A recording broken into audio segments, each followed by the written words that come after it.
que da mesma maneira como os revolucionários cubanos, ao Fidel, os revolucionários cubanos, se apoiaram no legado de José Martí, que foi e continua sendo muito importante para ele, eu acho que no Brasil, nós, revolucionários brasileiros, não poderemos desprezar, deixar de considerar o legado de Luiz Carlos Prestes.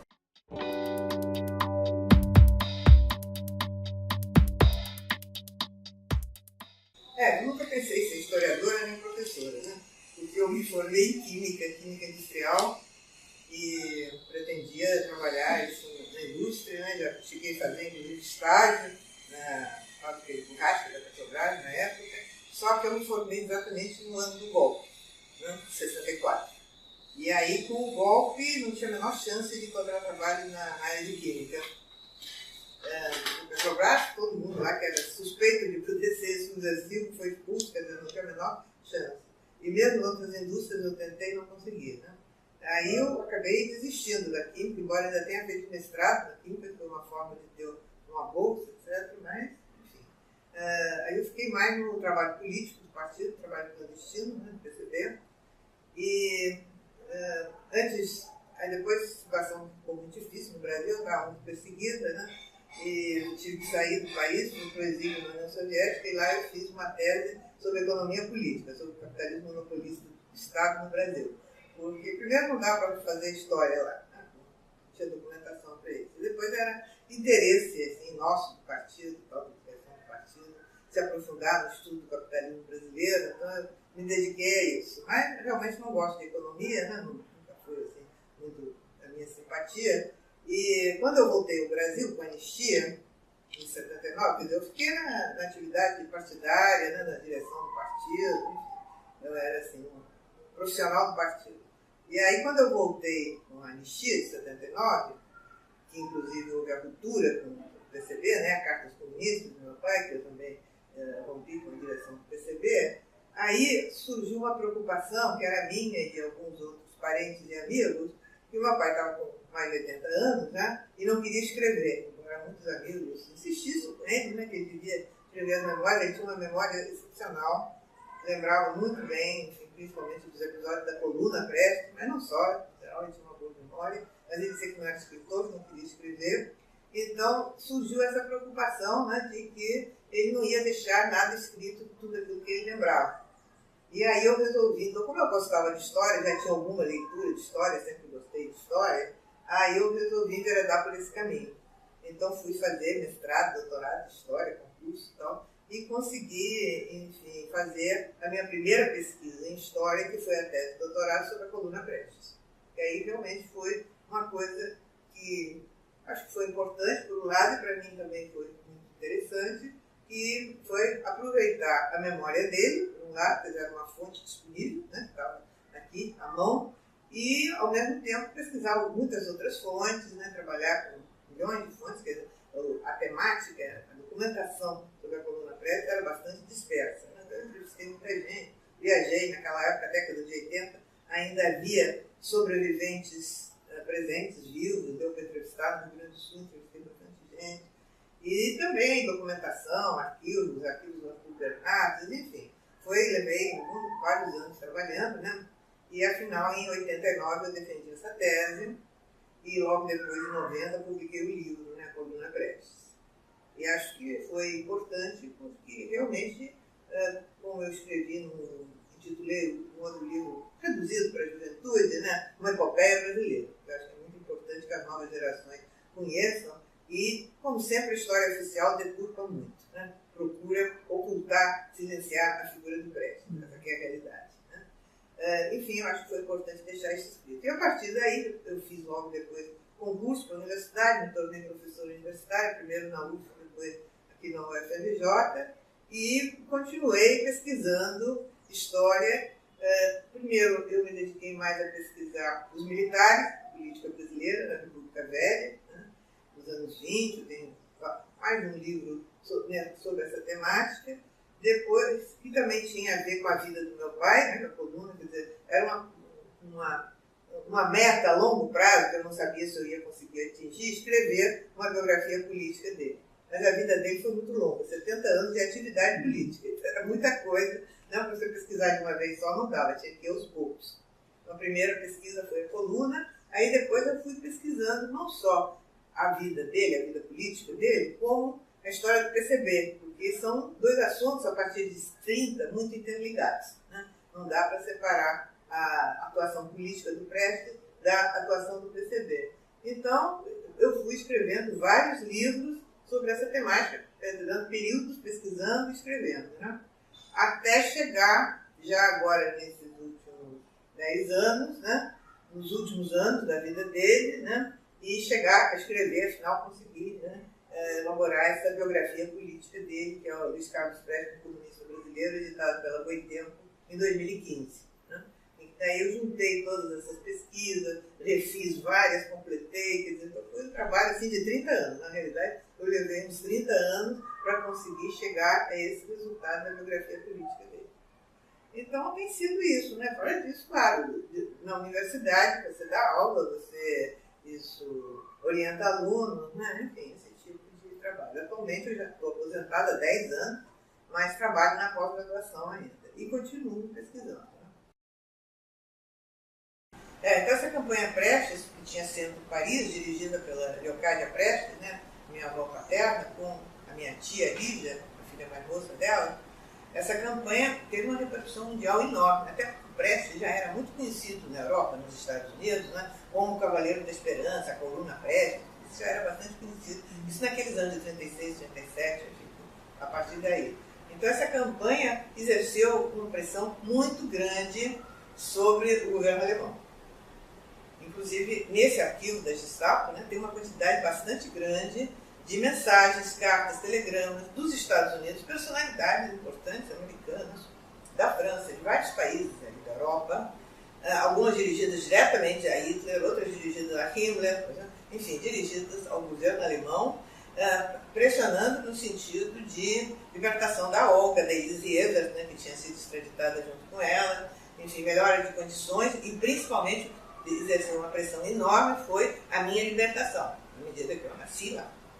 Tanto que eu costumo dizer, né, que eu sou filha da Solidariedade Internacional, e realmente foi isso que me salvou. Quer dizer, a Gestapo ficou muito incomodada, né, com aquela criança que estava criando tanto cochicho no mundo. Porque realmente, né, a Olga era tal coisa, era uma subversiva comunista, né, não comovia tanto como uma criancinha que tinha nascido na prisão, etc., que corria o risco de ir para um asilo, né, nazista, que a criança, inclusive, perdia o nome e virava um número. Então, isso também impressionava muito o público. E foi um fator de mobilização muito grande. Então, com isso, afinal, a gente, por essa documentação da Gestapo, dá para acompanhar os detalhes de todos esses trâmites, que, afinal, a minha avó era uma mulher muito combativa, ela foi 3 vezes à Alemanha nazista, falar com a Gestapo, exigir. Então, isso levou que resolvesse, afinal, me entregar a Leocádia. Mas eu já tinha 1 ano e 2 meses, quer dizer, foi 1 ano e 2 meses assim, de uma campanha intensa. E depois a campanha continuou, pela libertação da Olga, que não se conseguiu, né? E era mais geral, era pela libertação dos presos políticos aqui no Brasil, em que o nome-chave, né, era o nome do Prestes. Eu acho, sempre digo isso, que mesmo quem não gosta do Prestes, né, tem que reconhecer que ele foi um vulto histórico, né, um ator histórico importante no Brasil no século XX, no século passado. Né? Foram 70 anos, quer dizer, desde o início da década de 20 até 90, quando ele faleceu, ele teve uma participação ativa na política brasileira e até internacional também. Né? Então não dá para desconhecer isso. Mas justamente porque quem escreve a história oficial são os donos do poder, as classes dominantes, né? Não interessa a esses setores e aos intelectuais, enfim, a serviço desses interesses, né? Que a verdade sobre Prestes seja conhecida. Né? Então a vida dele, a trajetória política dele é muito ou silenciada ou deturpada. E continua, permanentemente. Né? Isso continua mesmo a gente escrevendo, a gente desmentindo uma série de mentiras, de coisas que são escritas por aí, autores considerados sérios reproduzem certas coisas, certas teses que não são verdadeiras, você vai pesquisar, você vê que aquilo não corresponde, né, ao que os documentos informam. E, então eu acho que é importante, a minha meta principal foi essa, né, deixar, né, uma documentação escrita, né, que sirva para que as novas gerações, né, tomem conhecimento da atuação política do Prestes. Eu acho que isso é muito importante. E é muito importante para a Revolução Brasileira, para transformações profundas rumo ao socialismo no Brasil. Eu até costumo escrever e dizer, né, que da mesma maneira como os revolucionários cubanos, ao Fidel, os revolucionários cubanos, se apoiaram no legado de José Martí, que foi e continua sendo muito importante para eles, eu acho que no Brasil, nós, revolucionários brasileiros, não poderemos desprezar, deixar de considerar o legado de Luiz Carlos Prestes, que é muito pouco conhecido e muito deturpado, muito deformado. Até pouco tempo, sempre me perguntava por que eu não escrevia a respeito dela. Então, alguns artigos eu tenho publicado, né?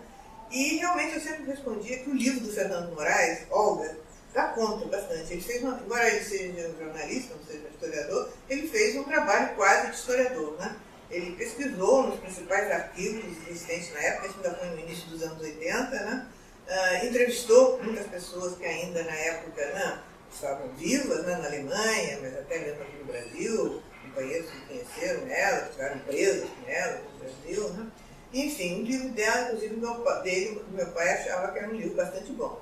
Sempre algumas coisas que não são bem assim, mas no fundamental, né, o livro retratava, né, o papel dela, a figura dela e tal. Agora, recentemente, não sei se você tomou conhecimento, em 2015 foi disponibilizado na internet o arquivo da Gestapo. Esse arquivo da Gestapo, ninguém sabia disso, pelo menos não era de conhecimento público, tinha sido apreendido pelo exército soviético quando tomou Berlim em 1945 e levado para a União Soviética. E não sei por que razão ficou indisponível, né, todas essas décadas. Então o próprio Fernando Moraes nem sabia, nem podia ter pesquisado, nem ninguém conhecia esse arquivo. E agora, em 2012 ou 2013, houve um acordo entre o governo da Rússia e o governo da Alemanha de digitalizar toda essa documentação e disponibilizar. E realmente tem um site na internet enorme, né, uma documentação gigantesca sobre todo o movimento comunista internacional, mas não só, sobre a Primeira Guerra Mundial, sobre diversos assuntos. E sobre Olga, tem um dossiê, assim, são 8 dossiês, completando quase 2.000 páginas, é uma documentação muito grande. Sobre uma pessoa individualmente, é o maior dossiê da Gestapo.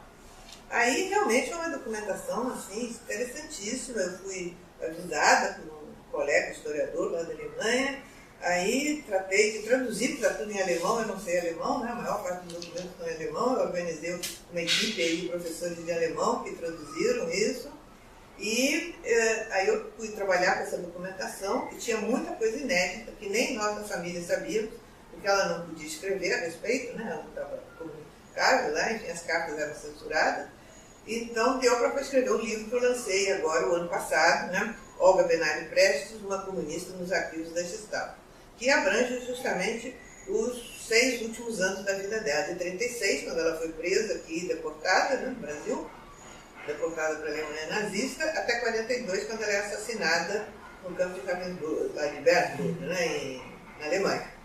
Então, esse livro até teve muita repercussão, mais do que eu esperava, né, porque realmente o filme Olga, embora seja um filme do ponto de vista político e histórico bastante fraco, mas é um filme bonito e que comoveu muito a opinião pública, né, no Brasil. Muita gente assistiu. Então, com isso, criou um clima muito simpático à figura da Olga, né? E isso talvez tenha levado assim, o interesse em torno do livro foi bastante grande. Então vendeu bem, teve logo segunda edição, enfim, um livro que despertou muito interesse. E realmente a figura dela, eu acho que é uma figura, né, por um lado é uma história trágica, né, é um grande crime, como dizia meu pai, sempre cometido por Getúlio Vargas, que foi a extradição dela com a concordância do do TSE, né, do Superior Tribunal Federal, aí, quer dizer, uma coisa que agora está sendo muito comparada aí com o processo do Lula, né?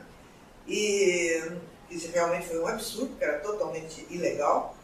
Além dela ser esposa de um brasileiro, ela estava esperando um filho brasileiro. Então, pela lei da época, ela tinha todo o direito de permanecer no Brasil, né? Ela foi extraditada no 7º mês de gravidez.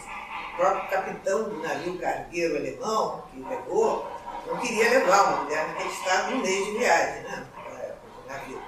Mas vieram ordens superiores e realmente foi um presente dado por Getúlio a Hitler, né? no momento que o governo brasileiro estava assim, numa política de aproximação muito grande, né, com o governo de Hitler. Aproximação política e comercial, etc. Né?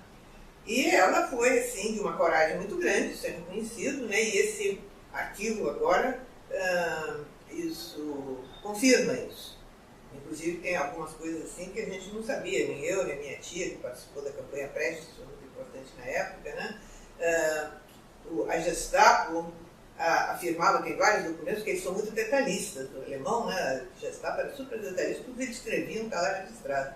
E eles diziam que ela não poderia sair da Alemanha, porque outros prisioneiros saíram. Desde que houvessem países que estivessem dispostos a receber, a pessoa podia sair, muitos saíram. E ela tinha 3 países que davam visto, davam todas as condições de recebê-la: México, Inglaterra e União Soviética. E a Gestapo afirmava que ela não poderia sair enquanto não delatasse os companheiros, delatasse as atividades da Internacional Comunista da qual ela tinha participado. E isso ela sempre se recusou. Inclusive tem uma frase dela, num dos depoimentos, que eu usei como epígrafe desse meu último livro, em que ela diz: se outros se tornaram traidores, eu jamais o serei. E ela realmente foi o tempo todo muito firme nesse sentido.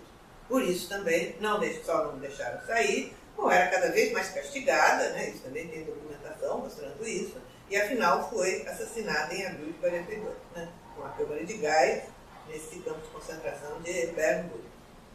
Então é uma figura assim, um símbolo, né? Reconhecido, né?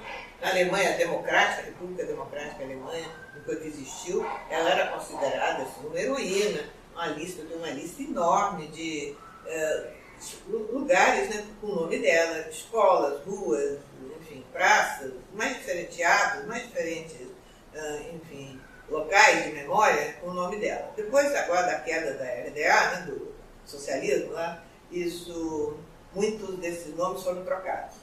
Alguns ainda restam, parece. Mas, enfim, é uma figura interessante. Agora, na Alemanha, inclusive, eu tenho recebido informação de amigos que eu tenho lá, que, quer dizer, essa documentação da Gestapo, e mesmo as cartas anteriores que nós publicamos aqui no Brasil, não sei se você tem conhecimento, uns anos atrás, eu e a minha tia Lígia publicamos, né, a correspondência com meu pai na prisão, que inclui troca de cartas com a Olga. Então tem um professor alemão que mora nos Estados Unidos, trabalha numa universidade americana, e que publicou 2 livros nesses últimos anos na Alemanha. Um com essas cartas em alemão, evidentemente, a correspondência do Prestes com a Olga. E outro, extratos desses documentos no arquivo da Gestapo. Então isso parece que teve alguma repercussão na Alemanha, e tem havido em várias cidades da Alemanha, e eu soube que em Zurique também, na Suíça, assim, espetáculos teatrais em que 2 artistas, um homem e uma mulher, fazem leitura das cartas, seleção de cartas, evidente, fazem leitura de cartas. Então isso parece que tem tido alguma repercussão na Alemanha.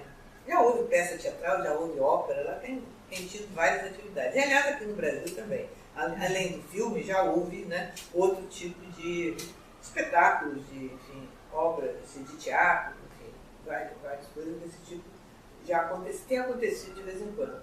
Inclusive teve um grupo da Alemanha, de Munique, que era a cidade de natal dela, né, e uns anos atrás, uns 10 anos, acho que menos de 10 anos, uns 7, 8 anos atrás, e encenaram uma peça sobre Olga para os jovens em Munique, e depois vieram esses artistas, eram 2 moças, vieram e apresentaram essa peça aqui no Rio de Janeiro, em São Paulo. Até foi interessante, introdução e tal, a peça está bem bom. Mas, enfim, ela tem, assim, em torno da Olga realmente existe, né, muito interesse, né?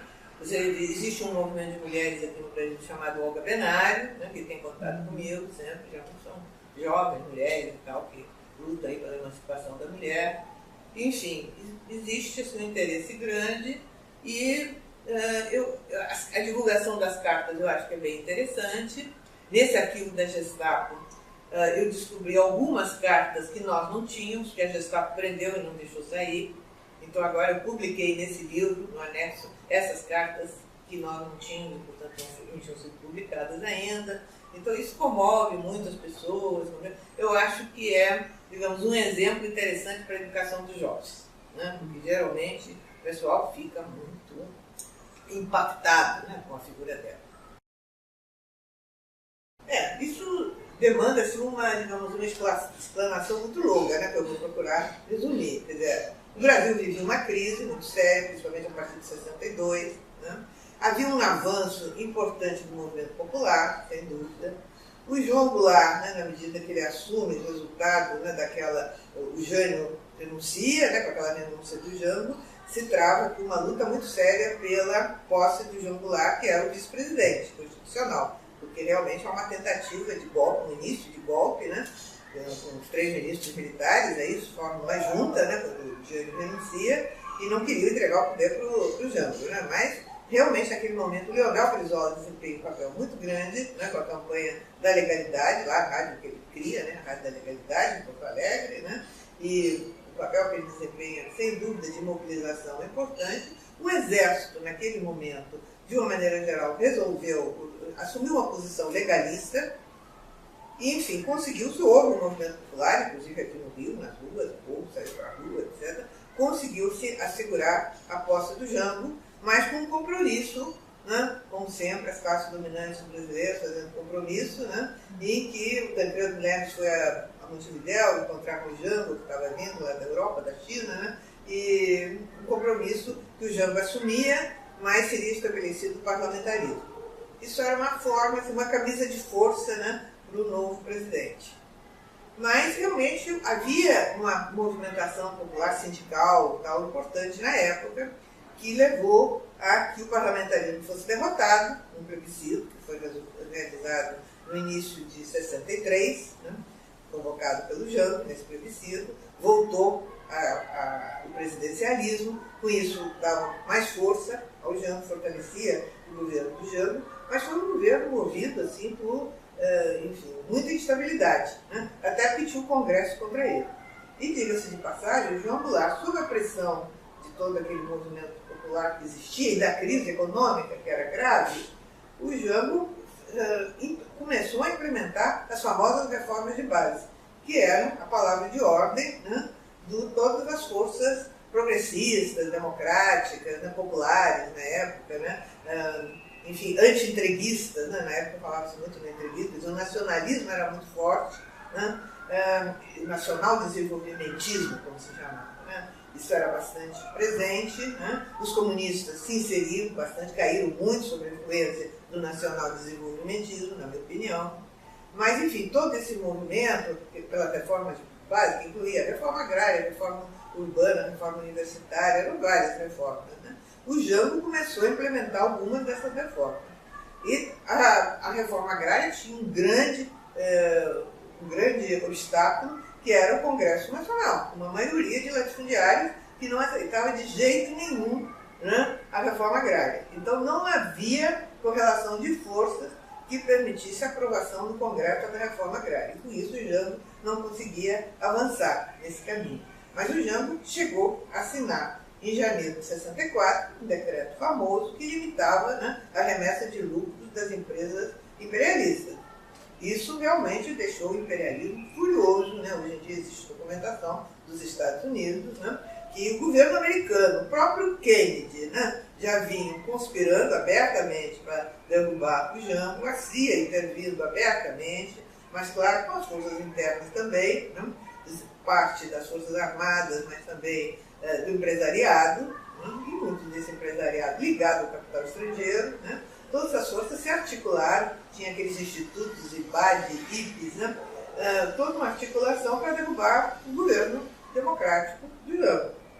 E esse decreto de janeiro de 64 foi assim, um estopim, né? Depois desse decreto, realmente, né, o Jango, o golpe sai para a rua, né, e 31 de março para 1º de abril, né, o Jango é derrubado. Eu até costumo dizer, ainda ontem eu falei isso, no evento que a gente realizou. O Jango avançou muito mais que o Lula. Quer dizer, as reformas de base que o Jango começou a pôr em prática foram muito mais profundas do que o Lula no governo. E o Jango não era de esquerda de jeito nenhum. Era um representante da burguesia nacional, como se dizia na época. Um homem progressista, né, dentro daquele contexto, mas não pretendia fazer revolução, nem era nada, não tinha nada de comunista.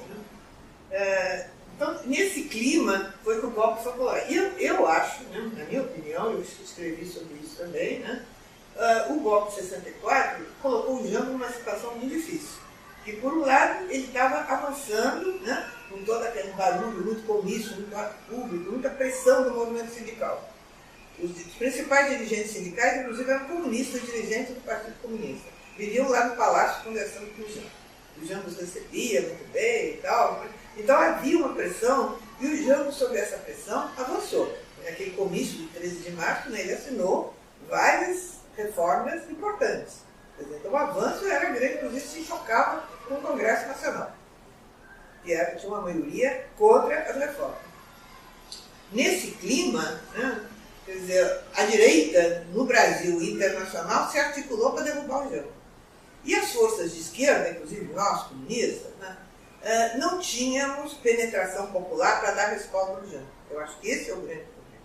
Não existia algo que o Gramsci chamou de bloco histórico, quer dizer, uma articulação, né, não só entre diferentes forças, parte material, diferentes setores da população, né, como também uma articulação, uma coincidência de posições ideológicas e políticas que permita ter um projeto e avançar. Não tinha isso. Quer dizer, não tinha um trabalho de base. Nem sindicato, nem movimento estudantil. Eu, na época, era do movimento estudantil. Era tudo muito cúpula. Cúpula que pressionava, fazia barulho. Havia muito barulho, muito comício, muito discurso radical do Brizola, do lá do Nordeste, o Julião, viu? E o próprio Jango, frequentemente, viu? Quer dizer, então era um discurso, e os próprios comunistas também, discursos bastante radicais. Mas cadê organização popular para dar respaldo ao Jango na hora que ele corria o risco de ser derrubado? Não tinha. Então ele ficou assim, acho, pendurado no ar. A direita pressionando e preparando o golpe. E preparou. E a esquerda, as forças populares, desorganizadas, sem capacidade de reação e de dar sustentação ao Jango. E os militares, uma campanha violenta desse CIBAD, hippies, né, da direita. Aí colocaram os meios de comunicação, os jornais todos, só tinha uma exceção, que era a Última Hora, né? Os jornais todos exigindo intervenção militar para salvar o Brasil da República Sindicalista, do Jango, do comunismo, metendo medo às pessoas, o comunismo vinha aí. Então isso assustava a Igreja Católica, mobilização, grandes passeatas, né? Então isso tudo criou um clima em que uma parte considerável das Forças Armadas aderiu ao golpe, diferente de 61, né, quando o grosso das Forças Armadas se manteve fiel à legalidade, ao legalismo. Naquele momento, há uma demandada para apoio ao golpe, de grande parte das Forças Armadas. Houve militares que resistiram, né? Até o Silvio Tender tem um filme mostrando militares que resistiram, calcula-se aí 5.000, 6.000, são militares que foram depois expulsos, né, das Forças Armadas. Mas o grosso das Forças Armadas aderiu ao golpe, essa é a realidade. E o Jango ficou sem condições de reação. O Jango não era nenhum revolucionário, né? Tem o Dotel de Andrade, né, que escreveu um livro, há uma coisa de pouco tempo atrás, que era o... acho que é Dotel de Andrade, eu sempre confundo às vezes, estou muito para lembrar os nomes. Enfim, que era uma pessoa muito ligada ao Jango, deputado, na época, e que inclusive acompanhou o Jango quando ele vai para o Rio Grande do Sul, né? Quer dizer, ou seja, o golpe foi, inclusive tem que levar em conta isso, o golpe se deu na madrugada do dia 2 de abril já. Essa que foi a realidade. Porque o Jango, no dia 1º de abril, o Jango estava aqui no Rio de Janeiro, presidente da República. Viajou para Brasília, chegou em Brasília na tarde do dia 1º, e ele estava em Brasília quando foi convocado o Congresso Nacional para declarar a vacância do cargo. E ele ainda estava no Brasil, quer dizer, ele tomou um avião em Brasília e foi para o Rio Grande do Sul. Quer dizer, ele estava no Brasil, ele não tinha renunciado, quando é anunciado às 2 da manhã no Congresso Nacional, que o presidente tinha abandonado. Ele não abandonou, ele apenas viajou e se estabeleceu no Rio Grande do Sul. Então, o golpe realmente foi assim às 2 da manhã do dia 2 de abril. Aí que ele foi no Congresso Nacional, né, foi entregue o poder ao Mazili, né, ao Ranieri Mazili. E o Jango no Rio Grande do Sul, né, esse deputado ligado a ele que escreve o livro, mostra que o comandante do Exército, que tinha sido nomeado recentemente, estava disposto a resistir. Com o Terceiro Exército no Rio Grande do Sul, que era muito numeroso, né, e a Brigada Militar, que também era numerosa no Rio Grande do Sul. E o Brizola estava lá e queria resistir também. Mas, consultados os comandantes das diferentes unidades militares, não, disseram que já era tarde, não dava mais para resistir. Já tinham todos mudado de posição. Já estavam a favor do golpe. Então o Jango ficou sem sustentação. Ao mesmo tempo tinha a esquadra americana se aproximando. Santiago Dantas telefona para ele e diz: olha, a esquadra americana está se aproximando do Rio de Janeiro. Então era uma situação que resistir era muito difícil, realmente. Podia ter tentado resistir, eu acho. Mas ia ser derrotado, dificilmente. Então ia haver uma cisão no Brasil. O Rio Grande do Sul ia se separar. Acho dificilmente, porque os próprios militares no Rio Grande do Sul não estavam a fim de defender o Jango. O Jango ainda vai lá para a fazenda dele, né, em São Borja, mas ia ser preso. Aí ele fica 2 ou 3 dias e vai para o Uruguai, né, se exila. Enfim, eu acho que o golpe, em grande medida, aconteceu porque nós, as forças comunistas, progressistas, de esquerda, na época, não soubemos preparar, não tivemos capacidade, não tivemos visão, era difícil ter essa visão na época, não tivemos visão de preparar isso que o Gramsci, eu acho que tão bem chama de bloco histórico, ou seja, o conjunto das forças sociais e políticas capazes de ter um projeto transformador, unidas, organizadas, com penetração popular, capaz de ter um projeto transformador, para, no caso, apoiar o Jango e empurrar o Jango para frente ou substituir o Jango, se fosse o caso. Né? Fazer o processo avançar. E quando não avança, retrocede, não tem jeito. Parado no mesmo lugar não fica. Naquela situação de crise, não tinha como permanecer no mesmo lugar. Então, a burguesia mundial, o grande capital, estava disposto a se desfazer do Jango. E isso hoje está muito claro. Não sei se por acaso você deve ter visto o filme que tem aí, 21 dias num dia. Ali mostra bem essa documentação, né, que foi aberta agora há pouco tempo, aí, no Departamento de Estado, né, a conspiração, assim, clara, aberta, né, enfim, do governo americano, que junto com a CIA, enfim, com seus, né, elementos, para derrubar o Jango. Porque realmente aquela política não interessava, né, ao grande capital internacionalizado que tinha, né, se alocado aqui no Brasil. E também aos seus apaniguados, aos seus, né, enfim, colaboradores internos, setores da burguesia, do grande capital aqui dentro do Brasil. Então, só forças sociais, políticas, muito organizadas, com um projeto revolucionário e tal, que teriam condição de resistir. Senão aconteceu o que aconteceu. Estou dizendo, até que o Jango tentou resistir. Diga-se de passagem. Bom, o Prestes estava aí, a direção do Partido Comunista, né, do PCB, estava exilada na Europa, né, desde meados dos anos 70, porque a repressão aqui foi violentíssima. Né?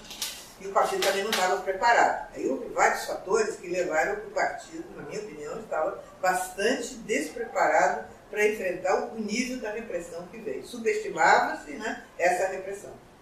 E a partir dos anos 70, né, a repressão, na medida em que a chamada ultra-esquerda, ou seja, o pessoal que recorreu à luta armada, foi dizimado, aí a repressão se voltou contra a direção do PCB. E realmente, né, até hoje, tem 10 dirigentes do Partido Comunista desaparecidos, do PCB desaparecidos, não se sabe exatamente o que aconteceu com eles, né, fora muitos outros militantes, né, uma quantidade muito grande de gente morta, desaparecida, torturada, enfim. Foi uma repressão muito violenta contra o partido. Então, a partir de 71, a própria direção tomou medida de começar a retirar pelo menos 1/3 da direção do partido para o exterior. Aí o Prestes saiu em 71, né, foi para Moscou. Mas depois, outros dirigentes começaram a ter que sair também, porque estava impossível sobreviver aqui. E muitos foram assassinados aqui, desapareceram. Né? Então, a partir de início de 76, né, foi reorganizada a direção do partido no exterior. E eu até passei a fazer parte, eu e mais alguns outros poucos militantes, né, que já militávamos, já ajudávamos, a direção estava numa situação muito difícil, então cooptou, se usava essa palavra, fomos cooptados para a direção, também não tinha condições de realizar congresso, né, naquela época. E essa direção, em pouco tempo, se revelou que algo que já vinha aqui no Brasil, eram as divergências do Prestes com a maior parte do Comitê Central. Só que no Brasil era muito difícil reunir, né, a repressão pública era muito grande, então tudo isso ficava mais, digamos assim, em banho-maria. Né? Mas já no 6º Congresso do PCB, que se realizou em 67, né, na clandestinidade, o Prestes tinha uma posição diferente e de crítica e minoritária do Comitê Central. Só que ninguém sabia isso, até porque ele não podia também dizer isso, né, porque ele tinha que cumprir a disciplina do que tinha sido decidido. Mas esse meu último livro, justamente a biografia dele, né, eu tenho esses documentos e mostro, né, como inclusive trechos do informe político que foi apresentado por ele nesse 6º Congresso, não foram reproduzidos, que não foram aceitos, foram derrotados pela maioria na resolução política. Então existe uma diferença entre a resolução política e o informe político. Isso já no 6º Congresso. Logo depois do 6º Congresso, né, já em 69, 2 anos depois, ele propôs uma discussão no Comitê Central a respeito da orientação política, porque ele discordava, achava que tinha problemas que tinham que ser discutidos. Né? O Brasil tinha mudado, não se podia continuar repetindo, principalmente aquela questão da revolução em 2 etapas, né? Que precisava fazer primeiro uma revolução nacional e democrática para desenvolver o capitalismo, chegar a um capitalismo autônomo e depois fazer a revolução socialista. Quer dizer, o Prestes começava a ver que isso não tinha nada a ver com a realidade brasileira, que estava errado, precisava ser revisto. Só que a maioria do Comitê Central não aceitava isso. Aí ele propôs uma reunião específica, na clandestinidade, difícil e tal, para discutir uma série de questões. E elaborou um documento, e até sugeriu que outros que quisessem elaborar esse documento para travar essa discussão.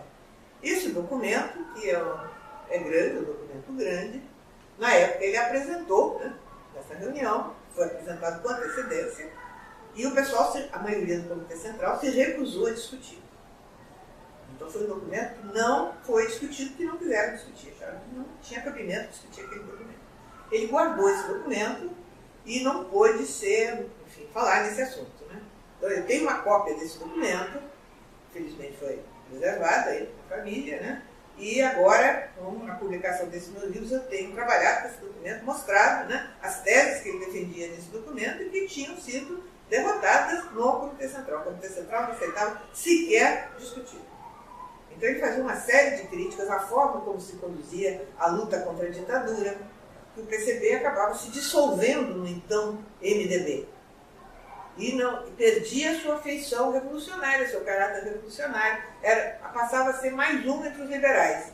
E não tinha as características de empurrar esse movimento para frente, de fazer com que a conquista da democracia contra a ditadura não fosse uma simples volta ao passado, mas se avançasse nas conquistas democráticas, sociais, políticas, etc. Isso era recusado pela maioria do Comitê Central. Quer dizer, na realidade, o que o Partido Comunista fez na época foi ficar a reboque dos liberais. E não por acaso, né, a chamada redemocratização foi uma redemocratização extremamente limitada e liderada por quê? Pelos liberais, do MDB. Né? Quer dizer, os comunistas não conseguiram influir para ir mais adiante.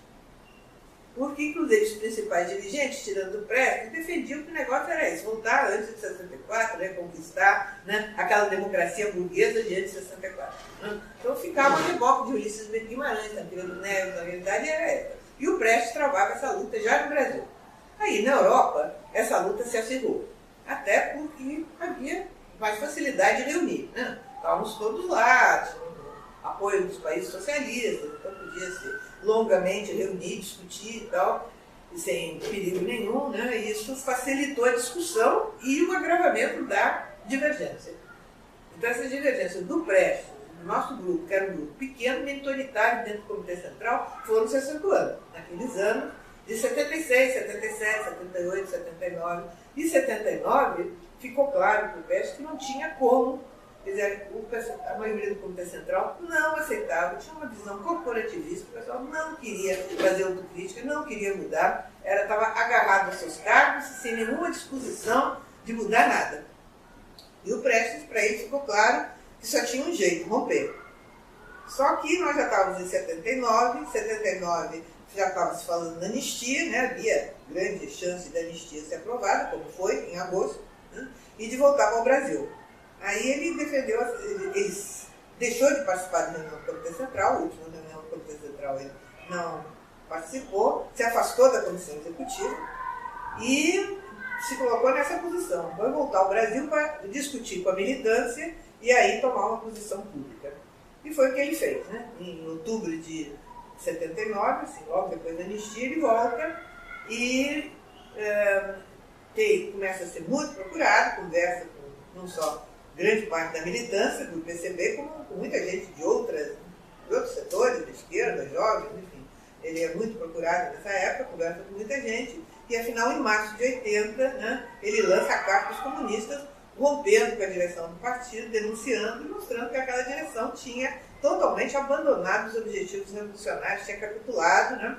Então, tudo isso, na nossa visão, na dele, na minha, enfim, era um grupo bastante restrito na direção, né, que não tinha a menor condição de convencer a maioria, porque ela não queria ser convencida. Chegamos à conclusão que só tinha esse jeito, romper mesmo, e a análise que eu faço hoje é que realmente isso explica, né, a própria posição dos comunistas e das esquerdas, de uma maneira geral, que grande parte das esquerdas recorreram à luta armada, que era uma coisa totalmente sem perspectiva. Foram simplesmente liquidados, isolados, não havia apoio popular para fazer luta armada no Brasil na época. Não tinha mesmo. Quem viveu aqui nessa época, foi ver que não. O povo brasileiro não estava afim disso. Resultado, ficaram isolados na sociedade e foram trucidados, esmagados tragicamente, que até foi realmente algo lamentável, né? Porque muitos jovens que podiam estar aí hoje atuando, né? E tinham, às vezes, talento e capacidade, foram liquidados fisicamente, né? Foi uma liquidação em massa. Essa é a realidade. E não se teve capacidade de influir nos acontecimentos para que essa redemocratização fosse mais avançada. Ela foi extremamente limitada. Basta dizer que é uma anistia para os torturadores também. E até hoje isso vigora. Enquanto outros países, aí, os nossos vizinhos andaram prevendo isso, processando, condenando, né, os militares, aqui no Brasil não houve nada disso. Né? O máximo que se conseguiu chegar foi a Comissão da Verdade, né, que andou fazendo algumas denúncias, mas não passou disso. Né? Porque na hora de processar mesmo, nada feito. Né? Nada feito. O Ustra morreu fora da prisão, né, e eles estão morrendo de morte natural. Né? Então, foi realmente uma transição muito limitada. E a Constituição, a Constituinte e a Constituição, também extremamente limitada, embora tenha seus avanços. É uma Constituição que, diferentemente da Constituição de 67, né, a Constituição da ditadura, consagrou direitos, né, fundamentais, democráticos, né, individuais das pessoas, tudo isso tem esse lado positivo. Mas o Prestes era muito crítico. Primeiro, crítico à convocação da Constituinte, desde que ele voltou ao Brasil, e antes, lá na Europa, mas desde que ele voltou, crítico a convocar uma Constituinte com vigência da Lei de Segurança Nacional.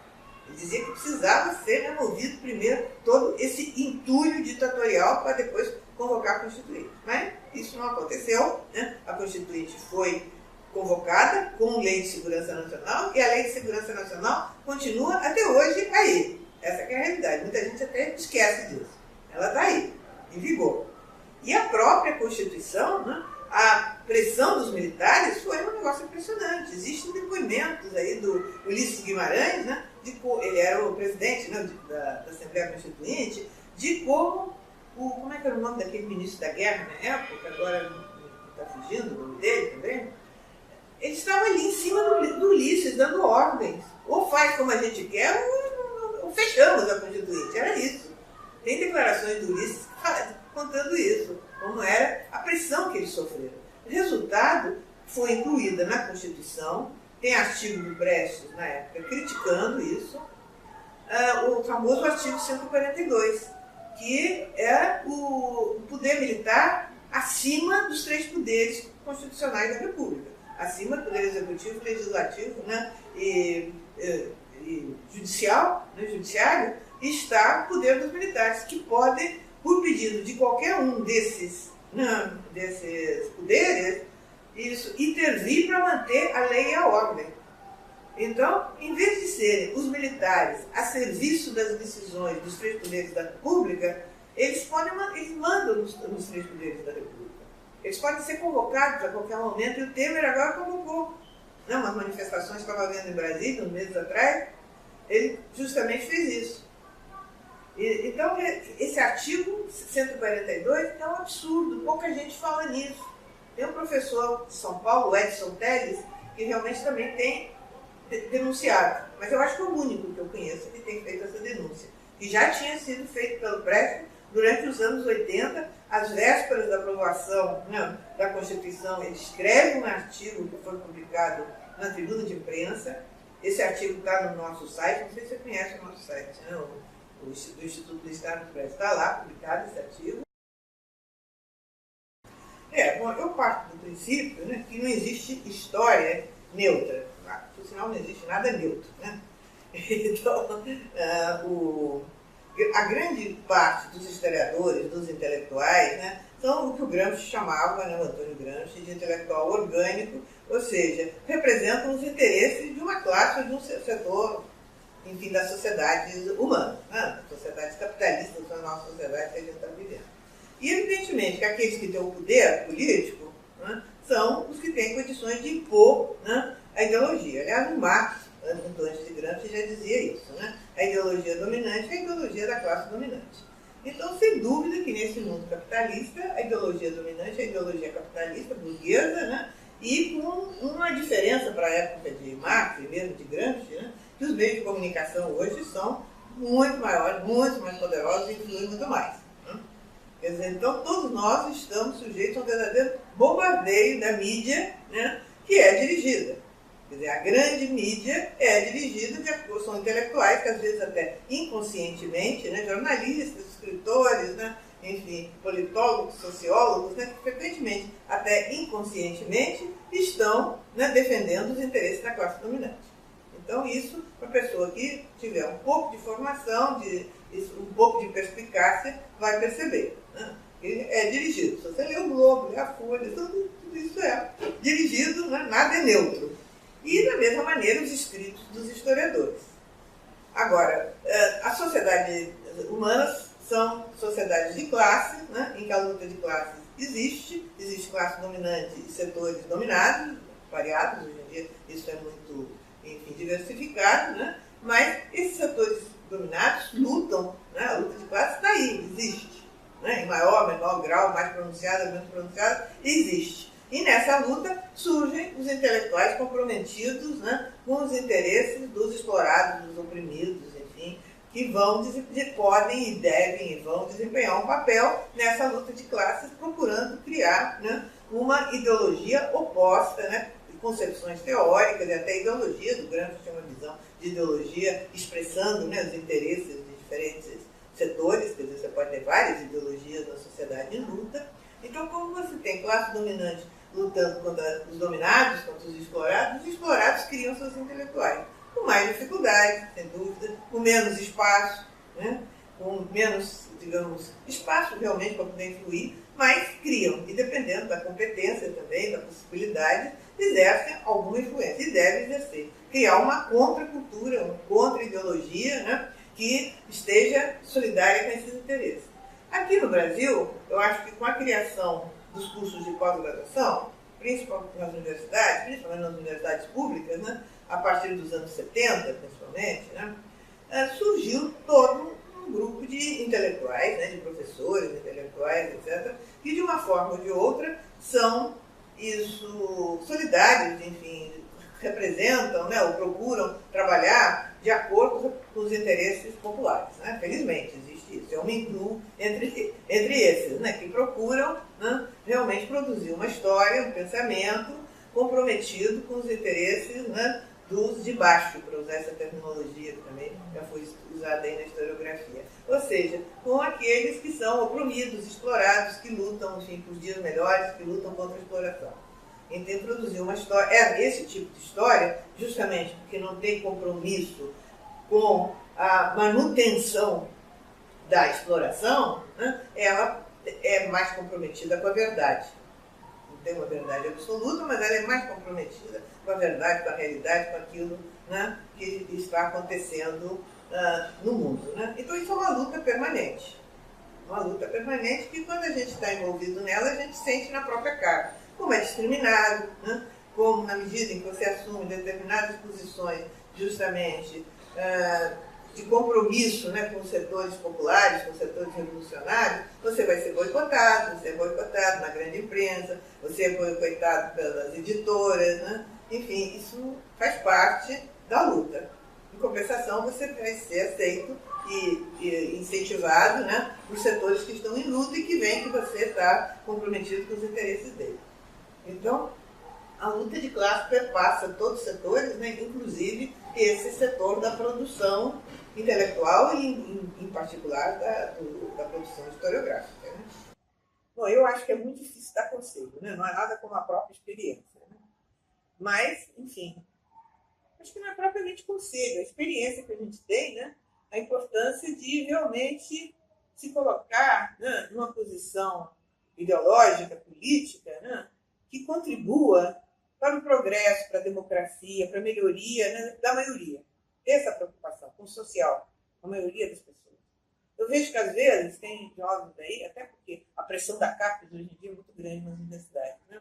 Então, você tem que publicar correndo coisa. Não pode demorar muito, né, na pesquisa.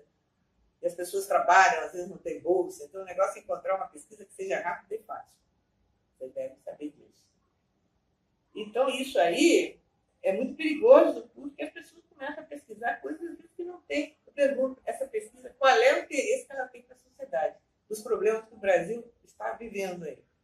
A minha orientadora, que eu tinha grande admiração para ela, que era uma grande pessoa também, uma pessoa de esquerda, Maria Ieda Linhares, parecida, saudosa, ela dizia isso: olha, que tem gente aí pesquisando besteira de tamanho.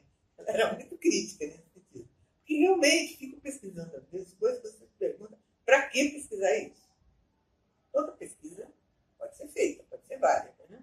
Às vezes é mais fácil você pegar um livro e, na base de um livro, fazer uma pesquisa, escrever uma matéria. Mas pergunta-se, isso vai contribuir para o avanço, para o progresso, para a democracia, para melhorar as condições do povo brasileiro, do mundo? Paira uma dúvida a respeito. Né? Então, eu acho que é muito importante ter um compromisso com o povo, com os setores sociais. Olhamos para o Brasil todo, né? Com milhões de miseráveis, de gente passando fome, passando dificuldade, de pessoas que não têm acesso à cultura. Né? Tem gente aqui no Rio de Janeiro, que mora na Zona Norte, e nunca veio na Zona Sul, que nunca foi no cinema, nunca foi no teatro. Né? Então, pensemos nessas pessoas, né? E o que a gente pode fazer, já que é pesquisador, né? Para avançar, para melhorar, né? Para, enfim, levar cultura para esse país. Né? Eu acho que essa preocupação é muito importante.